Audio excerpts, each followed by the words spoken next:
Avui des del racó, un llibre per qui estima els llibres. Les nostres riqueses, de la jove autora algeriana Kawter Adimi. L'estiu del 2017, un jove enginyer francès en pràctiques rep l'encàrrec de buidar i pintar una llibreria tancada fa temps al Alger.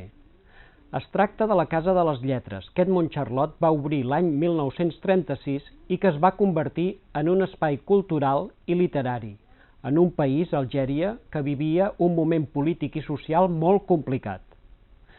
Aquesta feina, fàcil d'entrada, tindrà un convidat inesperat, un antic treballador que fa de guardià d'aquella llibreria tancada.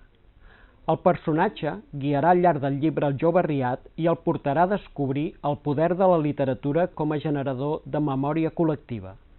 La llibreria i editorial es va convertir en punt de trobada d'autors com Saint-Exupéry i André Gide, i va publicar el primer text d'Albert Camus desafiant la censura. L'autor barreja realitat i ficció, passat i present, amb una novel·la atípica que retrata la passió d'un home que somiava convertir la ciutat d'Alger en lloc de refugi i de reunió de totes les veus del Mediterrani a meitat del segle XX.